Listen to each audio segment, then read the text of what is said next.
Eu quero prosseguir naquele assunto que eu venho falando há 2 terças-feiras. O pessoal até riu do meu desenho, né? Riu do meu desenho, mas ele está fazendo sucesso, viu? Depois eu vou vender ele. Estou brincando.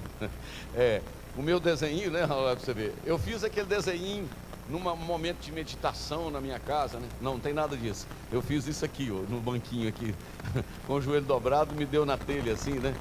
E eu expliquei para os irmãos e isso aí está chamando a atenção, não é? A nossa atenção. Eu mostrei para os irmãos que o nosso relacionamento, ele é primeiro vertical, depois ele é horizontal. No horizontal, na terça-feira passada, eu trabalhei mais o relacionamento entre irmãos.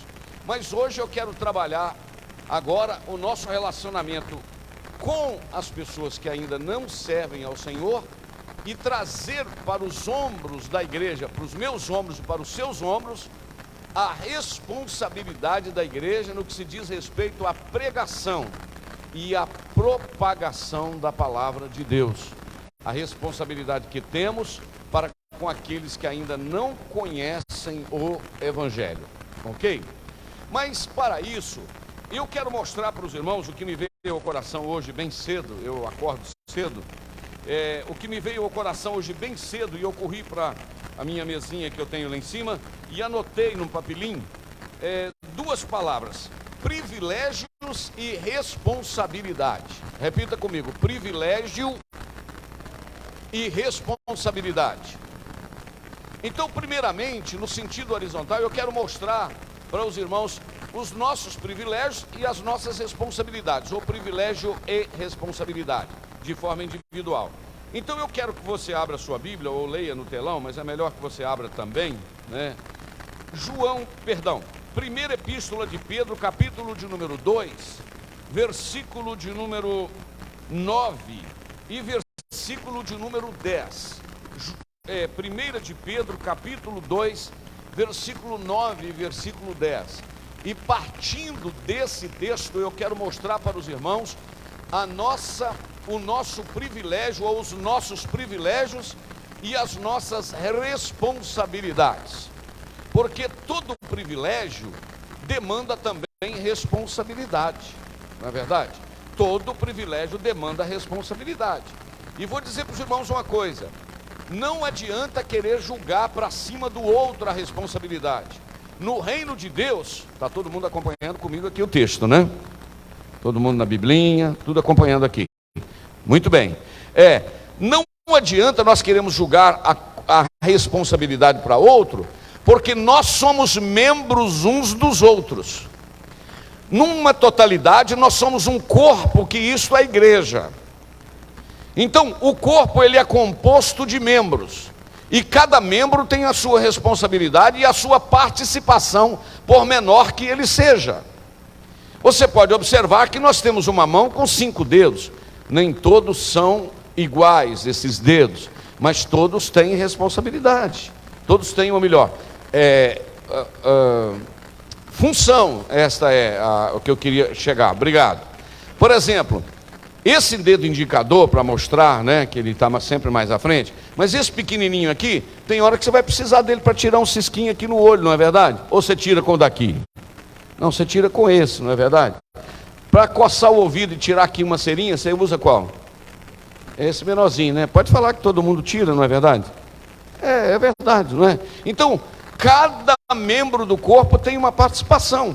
Só que, olha aqui, se eu cortar esse dedo aqui, eu não preciso de você mais não, ele vai me fazer muita falta. E se esse dedo, se essa mão ou esse braço disser, faz o seguinte, eu não vou ficar mais no corpo não, você pode me liberar, que ele não vai viver sozinho, porque os membros estão interligados e um depende do outro e todos são importantes dentro do reino de Deus. Então aqui ninguém é descartável, todos são aproveitados para a glória do nome do Senhor. Amém? Então agora primeiro eu quero mostrar para você privilégio, que nós temos um tempo disponível para isso. Vamos lá.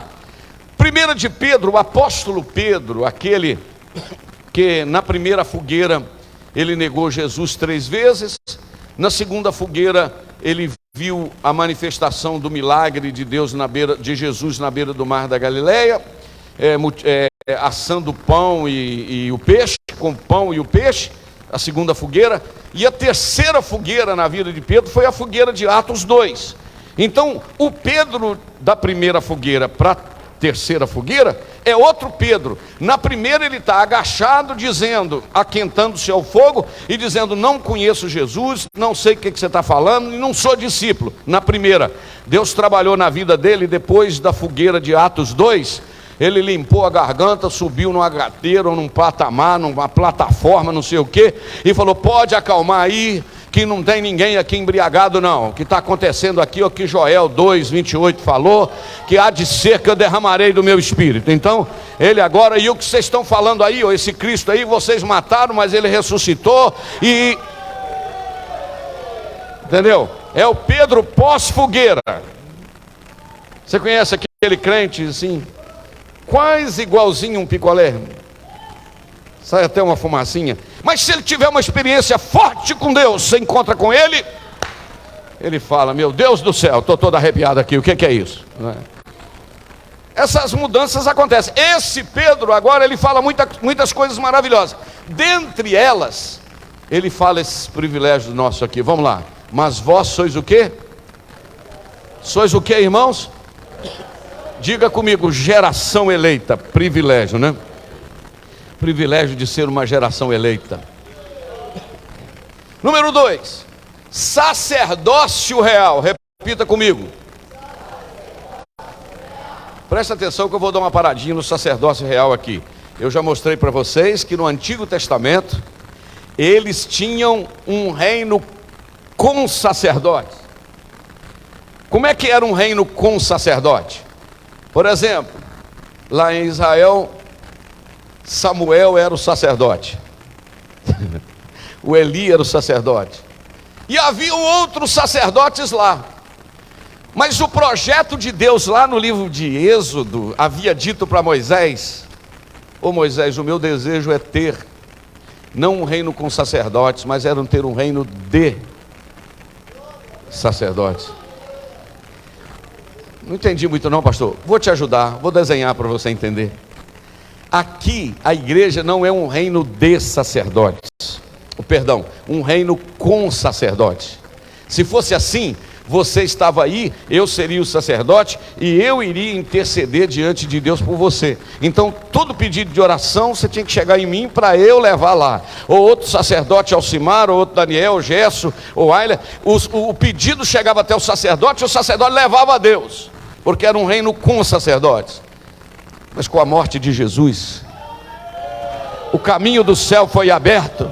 E agora não é mais um reino com sacerdote, é um reino de sacerdotes. Isto é, todo salvo, lavado, remido no sangue de Jesus, tem o direito de entrar na presença de Deus como sacerdote. Ah não, irmão, eu não aguento esse negócio não. A gente começa a falar da palavra de Deus, o negócio já esquenta, porque agora não é um reino com, é um reino de. Não tem um crente, por mais simplesinho, por mais pobre, ou mais leigo, ou mais rico que seja, que ele não seja participante. Ele é participante do sacerdócio real.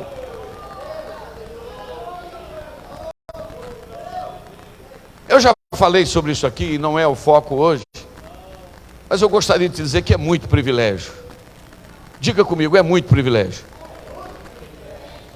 entrar na presença do Senhor. Eu vi contar uma historinha e eu vejo acontecer lá em casa com minhas netinhas, meus netos. Diz que lá nos Estados Unidos da América, lá na Casa Branca, estava tendo uma reunião com o presidente, não sei qual, e estava aquela monte de pessoas assim esperando, né, na fila para atender com a senha.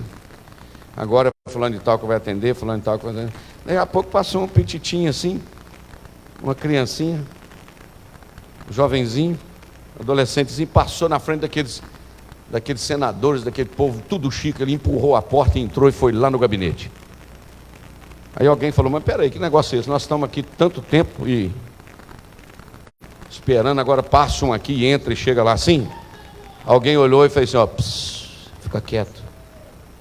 é filho do homem.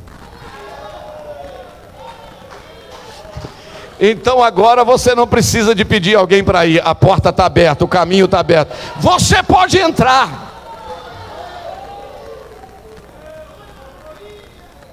Você pode entrar, o caminho está aberto. E tem um detalhe, só para você dar um glória. A Bíblia diz que é pelo vivo, novo e vivo caminho. Vou repetir: novo e vivo caminho. Não é privilégio, não é, irmão? Aleluia, glória a Deus. Então, mas vós sois primeiro geração eleita, número 1, sacerdócio real, número 2, nação santa, terceiro ou quarto, povo adquirido. Não, eu queria que você repetisse. 1, 2, 3, povo adquirido. Não é povo ganhado, é povo que foi comprado, foi adquirido. Você tem alguma coisa que você comprou, aleluia, aleluia. Você está aqui porque você foi comprado. Lembra daquela história que eu contei aqui, do camarada que brincava junto, sim, duas crianças, brincavam de bolinha de vidro, brincavam de sei lá, e tal, cresceram. Quando um tomou lá a adolescência, um resolveu estudar, fez direito, caminhou pelo coisa do direito e fez um concurso e acabou se tornando juiz de direito. E o outro colega dele entrou pelo mundo do crime, da droga e tal. Anos depois, aquele que entrou pelo mundo da droga teve que chegar na barra do tribunal. Quando ele chegou lá, viu, olhou, era o colega dele, que tinha sido criado junto. Ele falou: pronto, está fácil. Ele tinha um crime lá que ele precisava, mas o juiz, com a toga e em nome da lei, aplicou nele uma multa altíssima. E ele saiu reclamando na porta do fórum, dizendo: eu esperava. Quantas vezes eu dividi uma goiaba com ele? Quantas vezes ele foi na festa com a camisa minha? Quantas vezes eu emprestei um sapato para ele? Quando ele estava reclamando na porta do fórum, chegou alguém, pôs a mão no ombro dele, e era o juiz, sem a toga, e disse para ele: olha, em nome da lei eu tive que te condenar, mas em nome do amor eu vou fazer o seguinte. Tirou o valor e deu para ele pagar a dívida. Quem entendeu? Eu vou falar o que eu sempre falo aqui. Oh, aleluia. Quando Deus olhou para o homem, vou repetir, não tem problema, porque tem gente precisando de ouvir isso aqui. Quando o homem pecou, Deus olhou para o homem e disse: eu poderia, Adão, te perdoar, trazer você para a sua posição outra vez. Faça de conta que você não pecou, volta para cá. Se Deus fizesse isso, Satanás poderia aparecer no cenário da história e dizer: Deus, já que o Senhor perdoou o homem, virou as costas para o pecado do homem, o Senhor vai ter que me perdoar também e me dar a posição de glória que eu já tive contigo aqui. Porque o Senhor é justo, o Senhor vai ter que me dar aqui o direito, né? O direito. Deixa quieto que ela só está jogando no lixinho que eu ensinei para ela. Olha para cá. Para perdoar o homem, esqueceu, não posso. Mas perdoar Satanás também eu não posso. Mas perder o homem também eu não posso. Aí o que aconteceu? Deus então tirou o plano. Perdoar o homem eu não posso, mas eu posso pagar o preço. Por ele, não, se eu fosse você, eu ficava feliz. Eu vou me tornar homem, e da semente da mulher vai nascer um que vai pagar o preço. Quem é esse? Jesus. Lá na cruz do Calvário ele pagou o preço, ele pegou o preço do sangue. Aí tem um hino da harpa que diz assim, 230 e não sei quanto. Não foi com ouro que nos comprou Jesus, mas com seu sangue vertido lá na cruz. Nós que somos salvos, vamos sem temer, sempre com seu sangue o mal vencer. Pela morte de Jesus recebemos luz, vida e luz do abismo de horror. Não temo mais nenhum temor. Cante comigo. Não foi com ouro que nos comprou Jesus, mas com seu sangue vertido lá na cruz. Nós que somos salvos, vamos sem temer, sempre com seu sangue o mal vencer. Então, quando a Bíblia diz, o Aloí, voltando para mim, 1 de Pedro 2,9 diz que povo adquirido. Mas aí ele foi adquirido, agora já não é privilégio, agora é responsabilidade. Para que anuncieis as virtudes daquele que vos chamou das trevas para a sua maravilhosa luz. Mas deixa ali, coloca o 10, para você ver um outro privilégio. Não, irmão, lê aí, pelo amor de Deus, não é possível que você não vibra com um negócio desse. Não, lê o versículo, por favor, lê. Vós que em outro tempo não erais povo, mas agora sois povo de Deus, que não tinhais alcançado misericórdia, mas agora alcançaste misericórdia. Você pode levantar uma de suas mãos e dizer glória a Deus. Oh, aleluia. Vós que em outro tempo não erais povo. Ontem eu estava dando aula da ETAD lá em Simonésia. Aqui em Simonésia, uma irmã me perguntou: pastor, me explica, porque alguém falou comigo que antes da gente aceitar Jesus, a gente era criatura, e agora que a gente é filho porque aceitou Jesus e tal. Me explica, eu não entendi bem. Eu falei, é só colocar 1 de João capítulo 2, versículo 1 e 2, que está fácil. Olha lá para você ver. 1 de João capítulo 2, capítulo 3. Capítulo 3, Aloí, versículo 1 e 2. Vê lá, o que está escrito ali? Vede quão grande amor nos tem concedido o Pai, que fôssemos chamados o quê? Filhos de Deus. Por isso o mundo não nos conhece, porque não conhece a Ele. Olha o versículo 2. Amados, agora, quando, irmãos? Amados, agora somos filhos de Deus. Mas deixa eu te dar uma boa notícia. Mas ainda não é manifesto que havemos de ser, não. Já é privilégio ser filho de Deus, mas ainda não é a totalidade, não, Josué. Aleluia, aleluia. Porque sabemos que quando Ele se manifestar, seremos semelhantes a Ele, porque assim como Ele é, nós o veremos. Irmão, imagina ser semelhante a Jesus. Não dá vontade de chorar, dar glória a Deus e aleluia, não, crente? Não dá vontade de comemorar essa vitória, não? Antes não era povo, agora deixa eu falar um outro negócio que não estava nem na minha anotação, mas veio na mente. Filipenses 3, versículo de número 20. Eu queria que você se alegrasse comigo. Filipenses 3, 20. Lê aí, vamos ver se você consegue reagir de alguma forma.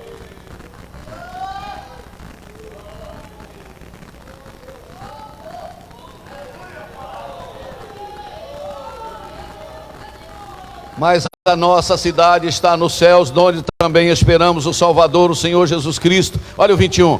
Que transformará o nosso corpo abatido para ser conforme o seu corpo glorioso, segundo o seu eficaz poder de sujeitar também a si todas as coisas.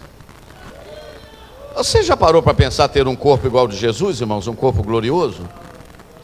Não vou pedir para levantar a mão. Tem alguém sentindo dor aqui? Não vou pedir para levantar a mão, não. É possível que tenha alguém sentindo dor. Deixa eu te dar uma boa notícia: no céu não vai ter dor. Quem já perdeu algum familiar aqui, de vez em quando chora pelo familiar que morreu? Todos nós que estamos aqui. Deixa eu te dar uma boa notícia. No céu o luto é banido, enterros não hão de passar. Oh glória! Sepulcros jamais são erguidos. Não, pelo amor de Deus. Lá mortos não vou encontrar. Os velhos serão transformados. Mudado nós vamos ficar. Opa, eu senti graça aqui. Quais astros por Deus espalhados no céu para sempre brilha. Abre essa boca santa e canta. Irei eu para linda cidade, Jesus me dará um lugar.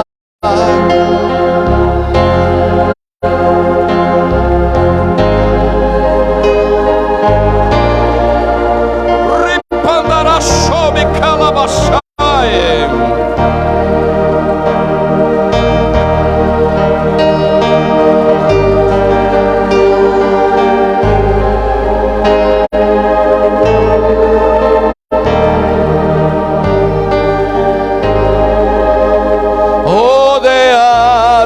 De grande esplendor,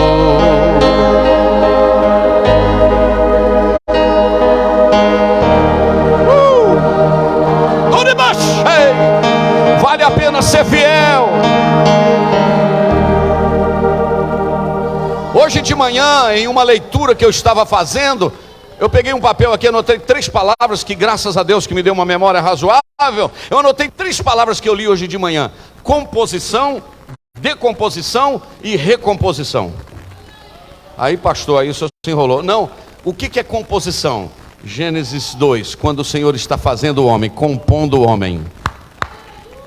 Decomposição, Eclesiastes, o homem veio e ao pó da terra voltará. Decomposição, vai decompor. E a recomposição?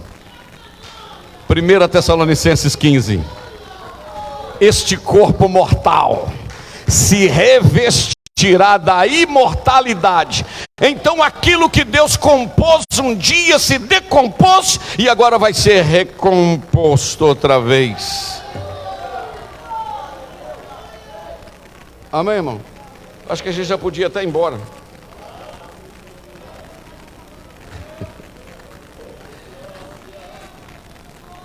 Então é esse privilégio. Agora, irmãos, por falar em privilégio, eu não vou falar ainda de responsabilidade. Eu gostaria de levar você a pensar no texto que eu pedi para o pastor Alcimar ler, juntamente com a igreja e o presbítero Ayla, que é Efésios capítulo 2, do 11 em diante. Eu sempre falo isso, mas a Bíblia é tão maravilhosa, não é verdade? Glória a Deus, irmãos. Sim ou não? A Bíblia é maravilhosa, sim ou Deus? Sim ou não? Vamos continuar falando de privilégio? Vamos lá?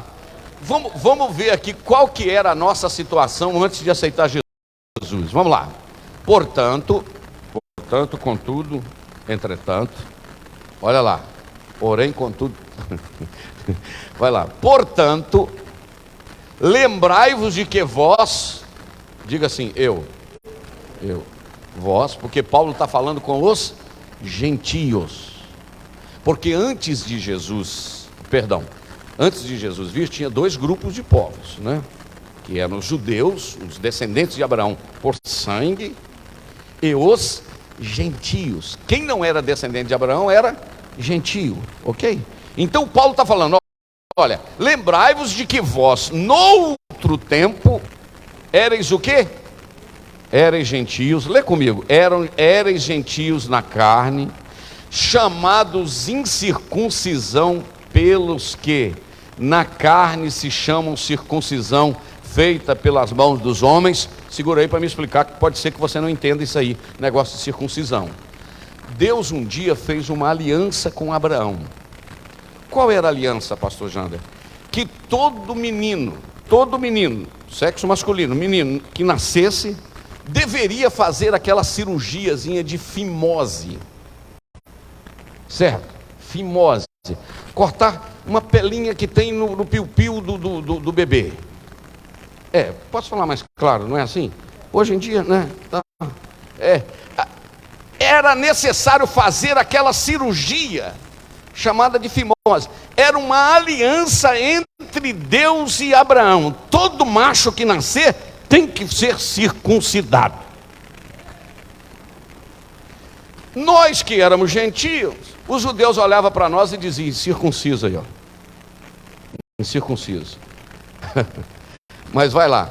Só que era uma circuncisão, volta aí, feita pelas mãos dos homens. Eram os enfermeiros, médicos, sei lá, os sacerdotes, sei lá quem fazia. Mas fazia. Versículo de número 12. Que naquele tempo vocês estavam. Ó, irmão, o versículo anterior diz que nós não tínhamos Cristo. Não, a nossa situação era ruim demais. Não tinha circuncisão. Olha lá. Nós éramos gentios, incircunciso. Vai para o versículo 12. Naquele tempo nós estávamos sem Cristo, separados da comunidade de Israel. Nós não éramos judeus, estranho aos concertos e às promessas. Todas as promessas que Deus tinha feito a Abraão, Isaque e Jacó, nós estávamos fora. Nós não tínhamos esperança e nós estávamos sem Deus no mundo. Você imagina a situação dos gentios. Agora vai por 13. Mas, contudo, porém, entretanto, agora, em Cristo Jesus, vocês que estavam longe, pelo sangue de Jesus, chegou perto.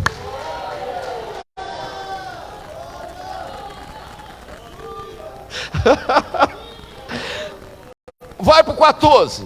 Você, por quê? Porque Ele é a nossa paz. O qual de ambos os povos, isto é, de judeu e gentio, derrubou a parede da separação que estava no meio, através da sua carne, acabou com a inimizade, isto é, lei, mandamento, circuncisão, ordenança, sábado, carne de porco, todo esse trem, para criar dos dois povos um povo só, um novo homem fazendo a paz. Que novo homem é esse? Que novo povo é esse? Igreja. Por isso que a palavra igrejas é eclesia, ou eclésia, é eclesia. O que significa eclesia? Ajuntamento daqueles que foram tirados para fora. Através do sangue de Jesus, Ele tirou judeu e gentio, juntou num pacote, e esse pacote está reunido aqui esta noite, chamado igreja. Está claro o texto ou não? Mas aí, olha agora, continua lendo, já não está bom só o que leu não, tem mais, olha aí. E pela cruz, não, diga de novo, pela cruz. Isto é, através da morte de Jesus na cruz, reconciliar ambos com Deus em um corpo, matando com Ele as inimizades. Mas vamos continuar, porque diz assim: e vindo Ele quem? Jesus, evangelizou a paz a vós que estáveis longe e aos que estavam perto, isto é, judeu e gentio. 18, porque Ele, aleluia, Ele quem? Jesus. Porque por Ele, através dEle, via Ele, somente Ele, unicamente Ele, ambos, tanto judeu como gentio, temos agora acesso ao Pai através de um Espírito. Que Espírito é esse? É esse que você está sentindo a presença dele aí, o Espírito Santo. Mas não acabou ainda não. Assim que agora vocês já não são estrangeiros, nem forasteiros, mas concidadãos dos santos, isto é, reunidos junto com outros santos, tudo num pacote, igreja. E tem um outro detalhe, vocês agora fazem parte de quê? Da família de Deus. Quem que é esta família, irmãos? Igreja. Ainda tem mais um ainda, Luí? Ainda tem o 20 ainda? Edificado sobre o fundamento dos apóstolos e dos profetas, de que Jesus Cristo é a principal pedra da esquina, no qual todo edifício bem ajustado cresce para templo santo no Senhor. E o último diz assim: no qual também vós, juntamente, sois edificados para morada de Deus no Espírito. Você consegue dizer um graças a Deus? Deixa eu te fazer uma pergunta. A gente tem que ser grato a Jesus ou não, irmão? O pastor Gerson sempre tem um ditado, uma coisa que ele gosta de falar, né? Como Jesus é bom, né? Mas como Jesus é bom, não é verdade? Sabe por que você está aqui? Por causa dele. É, pastor, estou aqui porque entreguei meu dízimo. Não, você está aqui por causa dele. É, pastor, estou aqui porque eu não bebo, não roubo, não fumo, não desinquieto a família dos outros. Você não está aqui por causa disso, não. Você não faz essas coisas porque você é uma pessoa correta, etc e tal. Mas você está aqui é por causa dele, é por causa da graça, é por causa da misericórdia dele, é porque ele pagou o preço por você. Aleluia, amém. Glória a Deus. Então vamos caminhar mais um pouquinho aqui. Deixa eu falar mais um privilégio, que está tão bom falar desse privilégio aqui. Vamos ver Colossenses 1, a partir do versículo de número... Eu acho que a gente pode ler a partir do 9. A gente não cansa de ler a Bíblia, nem vamos cansar. Nós só vamos parar de ler a Bíblia quando a igreja for arrebatada, não é verdade? Vamos ler o que Paulo diz aos Colossenses, no capítulo 1, versículo 9 em diante. Só dizendo para vocês que nós não estamos sozinhos não, irmãos. Nós temos mais 327 irmãos assistindo conosco aqui o culto. Amém? O que está escrito em Colossenses 1,17? Por esta razão, nós também, desde o dia... Presta atenção, irmãos, presta atenção. Por esta razão, nós também, desde o dia em que ouvimos, não cessamos de orar por vocês, por vós, e de pedir a Deus... pedindo ao Senhor, que vocês sejam cheios do conhecimento da sua vontade e de toda a sabedoria e inteligência espiritual, porque o crente é inteligente, irmãos. O crente não pode ser sem inteligência, não. O crente é inteligente, a gente sabe por que a gente briga, a gente sabe por que a gente luta, a gente não fica por causa de... Você está entendendo como? Por causa de coisinhas pequenininhas, a gente não fica perdendo a benção, não. Porque a gente é inteligente, a gente tem inteligência espiritual. Vê o versículo de número 10. Para que vocês possam andar dignamente diante do Senhor, presta atenção nessa frase, agradando-lhe em tudo. Repita comigo, agradando-lhe em tudo. Deixa eu desenhar para você. Tudo que nós fizermos, nós precisamos perguntar: Senhor, isto está agradando ao Senhor? Hein? Meu Deus do céu, vamos usar uma coisa assim, vou vestir essa roupa aqui, Senhor, isso aqui vai agradar ao Senhor? Senhor, vou falar esse negócio agora, o que eu vou falar vai agradar ao Senhor? Senhor, vou fazer um negócio aqui, o que eu estou fazendo vai agradar ao Senhor? O que Paulo está falando? Agradando-lhe em tudo, frutificando em toda boa obra, e fazendo o que, irmãos? Crescendo no conhecimento de Deus. Agora, olha o 11. Corroborados em toda a fortaleza, segundo a força da sua glória, em toda paciência e longanimidade, com gozo. Agora, vai no 12 para mim. Dando graças ao Pai, que nos fez idôneos. Idoneidade tem a ver com maturidade, tem a ver com equilíbrio. Idôneos para participar da herança dos santos na luz. Agora eu quero o 13. Leia aí sozinho primeiro. Não, está desafinado. Vamos lá, 1, 2, 3. Ele nos tirou...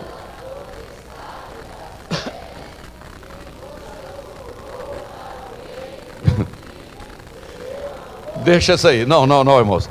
nós estávamos debaixo, sobre a pressão. Aleluia.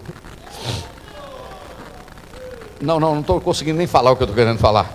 Nós estávamos debaixo da potestade das trevas, mas Ele foi lá, tirou, nos pegou, nos arrancou e nos transportou para o reino do Filho do seu amor.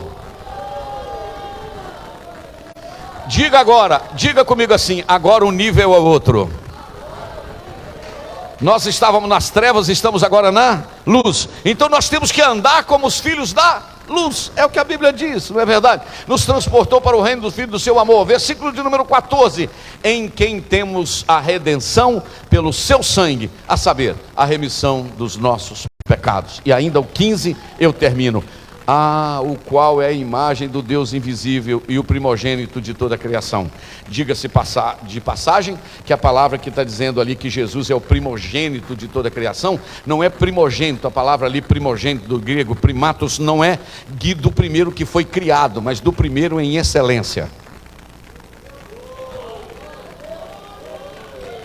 Entendeu? Porque alguém pode dizer, se é primogênito é o primeiro que foi criado. Não, é primogênito no sentido de excelência, de estar no primeiro lugar de destaque, porque Ele é Deus. Não cansamos de falar que Jesus é Deus, ok? Então está explicado para evitar qualquer dúvida. Muito bem. Eu poderia também falar um último versículo aqui, que ele fala até negócio de casamento, sabe? Aí é bom que a gente dá um recado aqui. Efésios capítulo 5, versículo de número 25, esse é bom a gente ler no dia do casamento, né? Vós maridos, aí as irmãs já dá glória. Vós maridos, amai vossa mulher. Que jeito, irmão? Como também Cristo amou a igreja e a si mesmo se entregou por ela. Agora eu não quero chamar a sua atenção para o amor do marido para com a igreja. Eu quero te mostrar que Jesus amou a igreja e deu a vida por ela. Amém, irmão? Amém? E o versículo de número 26 diz: para santificar, purificando-a com a lavagem da água pela palavra. Diga assim no seu coração: eu estou tomando um banho aqui esta noite. Não, você concorda que está tomando banho aqui ou não? Porque nós estamos sendo limpos, purificados pela palavra. Está escrito ali, eu sendo lavado pela palavra. E Jesus também falou: santifica-os na verdade, a tua palavra é a verdade. Então nós estamos sendo santificados, não é verdade? Porque existem várias formas de santificação. Primeira forma de santificação, o sangue de Jesus. Segunda forma de santificação, o Espírito Santo. Terceiro meio de santificação, a palavra de Deus. Quarto meio de santificação, serviço. Não, aí eu não concordo não. É verdade. Sabia que serviço é um meio de santificação? Vamos dizer que eu digo aqui, agora eu olho aqui e falo assim: Ailer, amanhã você vai pregar. Eu estou dando para ele o quê? Serviço. O que você acha que esse cidadão vai fazer até amanhã? Madrugada, 5 horas da manhã, Amanda, me desperta aqui. Leitura de Bíblia, jejum. Ele está sendo santificado ou não? Por causa do serviço. Vai dirigir um culto, está com medo de um demônio cair lá. Você quer ver as pessoas ficar crentes é quando o demônio cai no culto. O camarada está lá de fora da igreja, na janela, está lá assistindo o culto, igual o Eutico sentado na janela. O demônio pegou, o camarada regala uns olhos desse tamanho. Ou ele corre ou ele vem para dentro da igreja e começa a cramar: o sangue de Jesus, o sangue de Jesus, o sangue de Jesus. Não é verdade? Serviço também é meio de santificação. O camarada falou uma coisa interessante: eu estou tão ocupado que não está sobrando nem tempo para pecar. Entendeu? Quanto mais ocupado você está na obra de Deus, aleluia. Aí você passa o dia inteirinho trabalhando para Deus e fala: nem pecar hoje eu tive tempo para pecar não, que eu estou tão ocupado com a obra de Deus. Você consegue receber essa palavra de Deus para a sua vida? É verdade, irmão. A gente está tão ocupado que não sobrou nem tempo para pecar. Não é verdade? Mas vamos lá. Como o meu tempo agora já virei a meia-noite para amanhecer. Bom, eu mostrei para os irmãos o que? Os privilégios. Agora eu quero voltar em 1 de Pedro, capítulo de número 2, a parte B do versículo de número 9, porque agora não vem privilégio, agora vem o que? Responsabilidade. Está escrito lá assim: mas vós sois a geração eleita, sacerdócio real, a nação santa, o povo adquirido, para que anuncieis o que, irmãos? As virtudes. Vamos ler juntos? Vamos lá, 1, 2, 3. Mas vós sois a geração eleita, o sacerdócio real, a nação santa, o povo adquirido. Coloca um pontinho aí. Para quê, irmãos? Para que anuncieis as virtudes daquele que vos chamou das trevas para a sua maravilhosa luz. Qual é então a responsabilidade da igreja? Anunciar as virtudes daquele que vos chamou das trevas para a sua maravilhosa luz. Anunciar o que, irmãos? O que é virtude? Alguém me ajuda aqui? Use a definição, o significado da palavra virtude. Eu vou falar aqui das virtudes do Ayler. Eu vou falar das virtudes aqui do Daniel. Vou falar das virtudes aqui da Eunice. Isso. O que é virtude? Qualidade. Aquilo que ele possui. Irmãos, a igreja, vê se você pega isso aqui. Jesus te salvou? Diga amém. Jesus é bom. À medida que eu for perguntando, você vai dizendo amém. Eu vou falar de novo. Jesus te salvou? Jesus é bom. Jesus é maravilhoso. Jesus é fiel. Jesus é longânimo. Jesus é lindo. Você viu o tanto de qualidade que eu falei dele? A Bíblia está dizendo, Pedro disse, vocês foram salvos para falar das virtudes, das qualidades daquele que tirou vocês das trevas para a luz. Então, irmão, você não precisa falar da Assembleia de Deus, você não precisa falar do pastor, você não precisa falar a virtude da sua denominação. Quando você for falar para alguém, fale das virtudes de Jesus. Eu estava no aeroporto aqui em Vitória, não sei o nome da pessoa, então eu posso contar, no aeroporto de Vitória para pegar um voo para não sei onde. E um senhor, comecei a conversar com o senhor e tal, eu vi e tal, ele falou, eu estou indo lá para o lado de Rondônia, lá na divisa do Mato Grosso, acho que morava lá perto da cidade que a menina do irmão Amarildo mora, lá em, como é que chama lá, mano?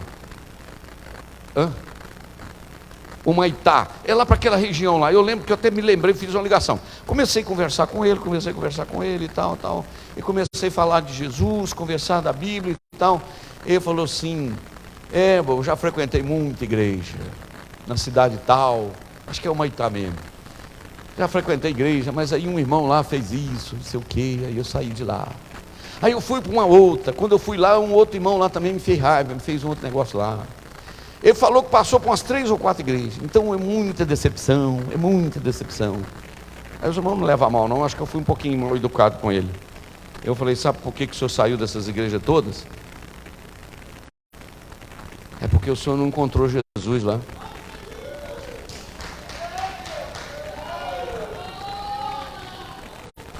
Eu falei mais ou menos assim, com muita educação, né? Que a gente pode falar assim devagarinho, né, irmão? Com jeitinho, não pode?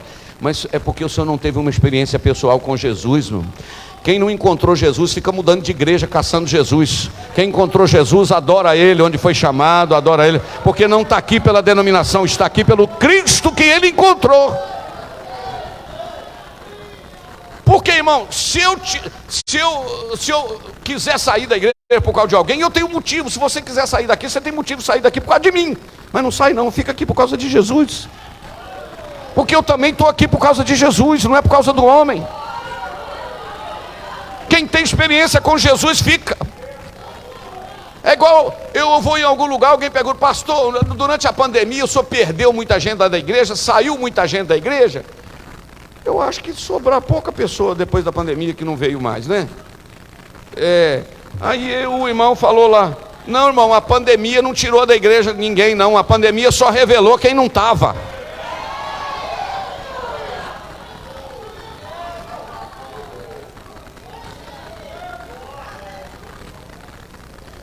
É forte.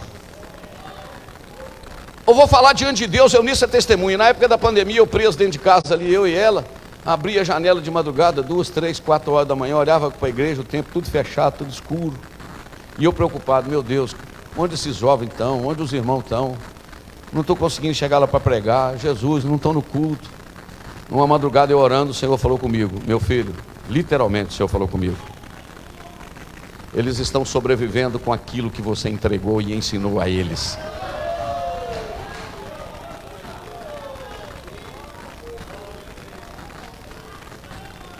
Por isso que vale a pena amar a palavra de Deus, porque no momento da crise você vai sobreviver com aquilo que você aprendeu. Eu lembro que tinha muito tempo que eu não tocava violão, né, Eunice? Eu falei: cadê meu violão? Cacei o violão, menino. Tá sem corda. Fui lá na venda do Cici, numa gretinha lá, né, né, Wiley? Na venda do Cici. Fui lá na venda do Cici, comprei um cordoamento, R$21, daquele cordoamento bom mesmo, né? 6 cordas por 21. Botei o violão, afinei aquilo, falei: vem cá, Eunice, senta aqui. Peguei um lá menor. Vem cá, Eunice, vamos lembrar quando nós éramos solteiros ainda, a gente cantava. E cantamos vários. Dá lá menor, Marquinhos. Cantei assim, ó: para a casa de Jairo ia Jesus, e uma grande multidão ia após ele, e uma pobre mulher cheia de fé se esqueceu da multidão e o tocou. Faz tu qual a mulher que foi tocou na orla do vestido de Jesus. Virtude logo saiu e a curou. Se nele tocas tu, sarais também. Cantamos esse, cantamos Desejo Missionário, não foi, Eunice? Nós lemos o Novo Testamento todinho, nós dois, na pandemia. É, pastor, a pandemia fechou a igreja. Não, irmãos, a pandemia fechou templo, mas abriu um tanto de igreja, porque muitos crentes voltaram a fazer culto doméstico em casa. Aí abriu um monte de congregação em casa, para anunciar as virtudes daquele que vos chamou das trevas para a sua maravilhosa luz. Irmãos, tem tanta coisa boa para falar de Jesus, que se eu ficasse o resto desse culto, dessa noite, até amanhã cedo falando de Jesus, não esgotava. Opa, recebi um negócio aqui. Salmo 45, os filhos de Coré. Olha o que esse filho abençoado de Coré falou sobre Jesus. O meu coração ferve com palavras boas. Falo do que tenho feito no tocante ao rei. A minha língua é a pena de um destro escritor. Olha o que esse camarada falou a respeito de Jesus. Tu és mais formoso do que os filhos dos homens. A graça se derramou dos teus lábios. Por isso Deus te abençoou para sempre. Mas o que você quer falar sobre ele, pastor? Irmão, nós fomos chamados para falar das virtudes daquele que nos chamou das trevas para a sua maravilhosa luz. Fale pouco de você. Olha para cá, guarda isso aqui. Não murmura agora não. Ouça o que eu vou falar em nome de Jesus. Perdão, não murmura não. Não pense em outra coisa, não sei isso aqui que eu vou te falar. Fale pouco de você. Fale nada dos outros. E fale muito de Jesus. Você já viu que tem pessoa que só fala dela? Eu conheço esse tipo de pessoa que você começa a conversar com ele, ó, o carro dele é melhor, a casa dele é melhor. Você conta para ele uma história, pois é, o meu menino, rapaz, estudou em tal lugar. E rapaz, o meu também estudou. Eu descobri o segredo dessas pessoas, você deixa ele falar. Quando você for embora, ele fala: mas como aquele irmão é bom, meu Deus do céu. Não falou quase nada, só teve paciência para ouvir o que ele estava falando. Não é verdade? É assim. Eu viajo com a Eunice e ela tem o dom de ouvir. A gente vai num lugar e tal. No outro ano eu volto lá e falo: por que você não trouxe sua esposa, pastor Jânio? Gostei tanto dela. Eu falei: mas ela não falou nada. Só dela ter escutado. fale pouco de você, fale nada dos outros e fale muito de Jesus. Esse é o conselho para nós esta noite.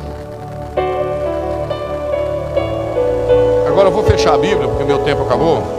Eu vou pegar meus bolsos aqui. Por que a igreja prega? Precisa pregar, de falar sobre Jesus. Número 1, porque a igreja sabe que o homem está miseravelmente perdido e separado de Deus. A igreja precisa pregar porque ela sabe que o homem está miseravelmente perdido e separado de Deus. Por isso que ela precisa pregar. Número 2, a igreja precisa pregar porque ela sabe que todo recurso do homem é insuficiente para salvá-lo. Está bonito isso aqui ou não? Número 3, a igreja precisa pregar porque a igreja sabe que não há outro caminho que leva o homem ao céu a não ser Jesus. A igreja deve pregar, em quarto lugar, porque ela sabe que ela está firmada numa rocha. Em quinto lugar, a igreja deve pregar porque ela já teve uma experiência com Deus. E aquilo que você experimentou, você quer passar para aqueles que ainda não experimentaram. Em sexto lugar, a igreja deve pregar porque ela sabe que ele tem um pastor chamado Jesus, que Davi disse que ele é o bom pastor. Ele disse: o Senhor é o meu pastor.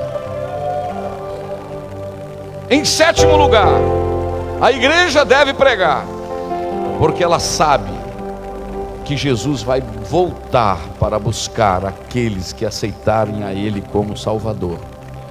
Em oitavo lugar, a igreja deve pregar porque ela sabe que é uma ordem de Jesus, que disse: ide por todo mundo e pregai o evangelho a toda criatura.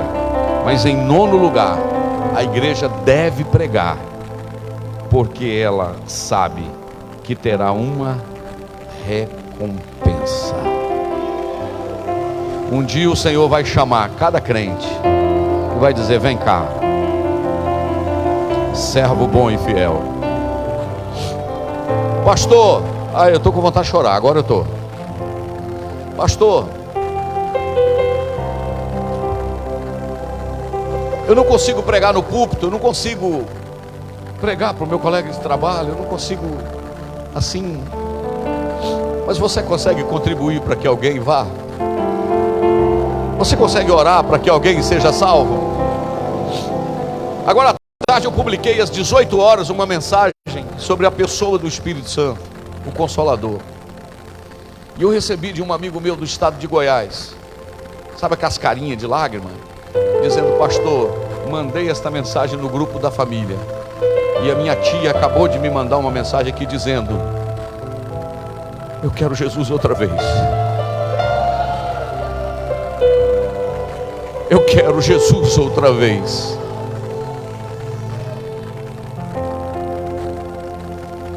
Faltam 8 minutos para as 9 horas. Escuta essa outra listinha que eu fiz aqui. A igreja precisa saber que a pregação do Evangelho é uma obra de parceria. O Luiz vai colocar para mim Marcos 16, o último versículo. Vê se é o 20. Coloca o 19, Aloí, por favor. Leia comigo. Ora, o Senhor, depois de lhes ter falado, você vai ler comigo? Vamos lá? 1, 2, 3. Ora, o Senhor, depois de lhes ter falado, foi recebido no céu e assentou-se à direita de Deus. Espera aí, volta aí.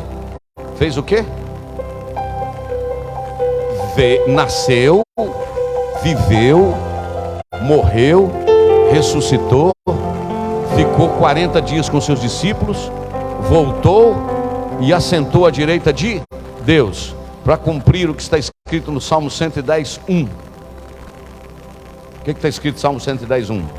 Disse o Senhor ao meu Senhor: assenta-te aqui à minha mão direita, até que eu ponha os teus inimigos debaixo dos teus pés. Como assim disse o Senhor ao meu Senhor? Davi está dizendo o seguinte: disse Deus Pai a Jesus: assenta aqui do meu lado direito. Agora volta em Marcos 16, 20. E o Senhor... Não, o 19. Ora, o Senhor, depois de lhes ter falado, foi recebido no céu, assentou-se à direita de Deus. Então Jesus está agora à direita de Deus. O que está escrito no 20? Eles quem? Eles quem, irmãos? Os discípulos. Fizeram o quê? Tendo partido. Fizeram mais o quê? Pregaram por todas as partes. Agora eu gosto desse pedacinho aí. Cooperando com eles o Senhor e confirmando a palavra com os sinais que se seguiram. Amém. Deixa eu te dar uma notícia. Pode ir pregar que Jesus vai cooperar com você. Pode ir pregar que Jesus vai cooperar com você. Pode falar, porque Jesus vai cooperar com você.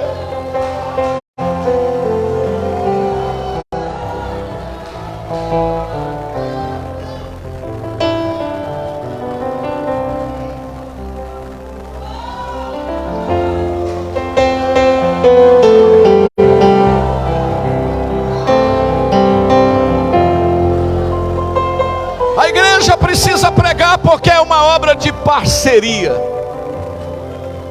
Vou usar o pastor Josué ali, Josué Aprígio. Quantas noites, quarta-feira, né, Josué? Na moto. Vou usar da moto para cá. Não vou lembrar nem do pastor Juca a cavalo e bicicleta, não. Deixa um pouco para lá. Quantas quartas-feiras eu fui no Córrego do Leitão, o Josué, quarta-feira lá, e muitos outros, pastor Alcimar de bicicleta, Volta Grande, Suíço, sozinho. Acabava o culto. Você acha que tem janta igual tem hoje para todo mundo? Tem não, filho. Tinha não. Mas sabe o que a Bíblia está dizendo? Que o Senhor estava cooperando com ele e estava vendo o trabalho que estava sendo feito. Cooperando com ele o Senhor, com sinais e maravilhas. Número 1, a obra missionária, a obra da evangelização é uma obra de parceria. Número 2, a obra da evangelização é uma obra inacabada. Inacabada.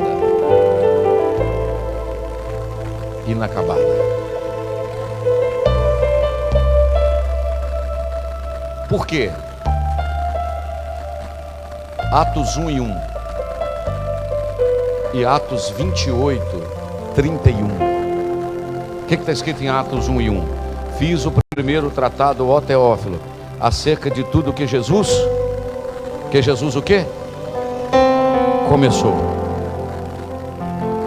Presta atenção, a obra da redenção, Jesus começou e terminou. Nasceu, viveu, morreu, ressuscitou. Ok? Agora a obra da evangelização, Jesus só começou.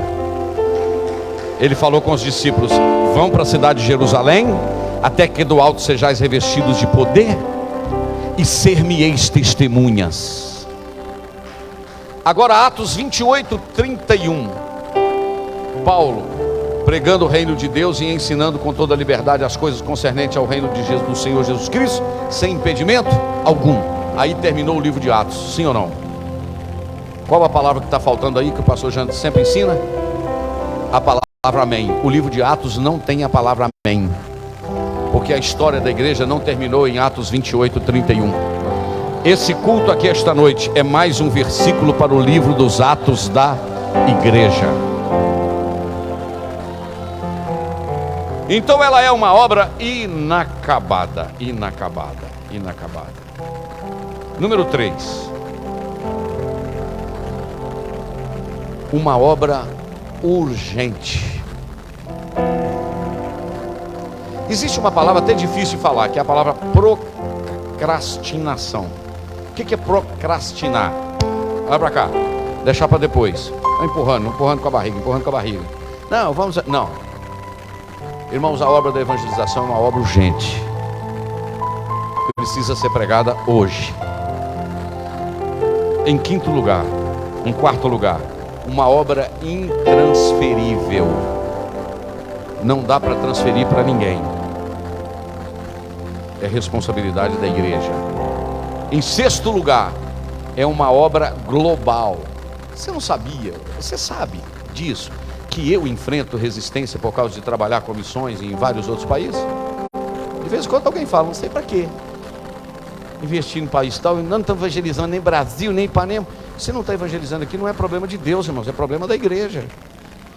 Porque é simultaneamente, é aqui e lá. É aqui e em outros lugares. Entendeu? É simultaneamente. Tanto em. E eu termino dizendo, no livro do Salmos 126. Veja se é o versículo de número 5. Vê o 4. Eu acho que é o 5 mesmo. É, o 5. Vão ler comigo?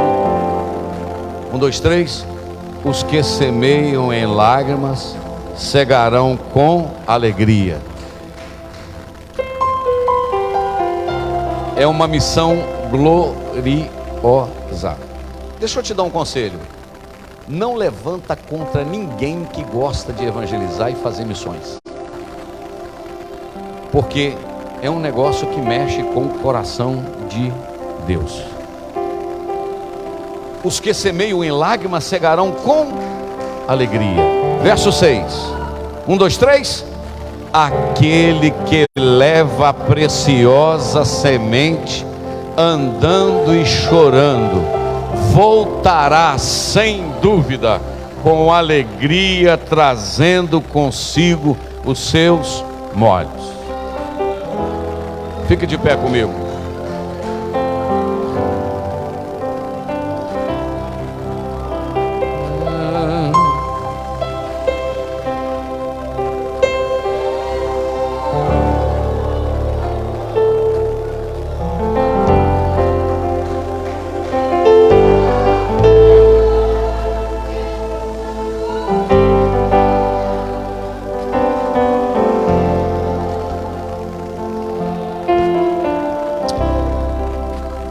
Então você não pode parar. Diga, repita comigo: eu tenho muitos privilégios, mas eu tenho muitas responsabilidades. Vamos fazer uma oração. A primeira é de gratidão. A segunda é você pedindo ao Senhor que lhe dê graça para cumprir a sua responsabilidade. Senhor, meu Deus e meu Pai, eu quero te louvar esta noite pelo teu amor, pela tua misericórdia, pela tua bondade. Tem uma hora que nós estamos aprendendo, Senhor, que temos responsabilidades, temos privilégios, mas temos responsabilidades. Eu quero pedir para o Senhor ajudar a igreja de Ipanema a cumprir a sua responsabilidade, Pai. Eu quero ir mais longe, Senhor. Nós queremos ir para a Bahia, queremos ir para o sertão da Bahia, para o sertão do Ceará. Queremos ajudar mais obras, mais missões. Queremos invadir a nossa região aqui em lugares que ainda não temos igreja, Senhor. Nos ajude a falar do teu amor. Que um fogo seja aceso no nosso coração. Levante missionários, ganhadores de almas aqui neste lugar, Senhor. E que possamos ser testemunhas vivas daquilo que o Senhor tem. Oramos agradecido por tudo, no nome de Jesus. Amém. Pode assentar. Se você recebe esta palavra como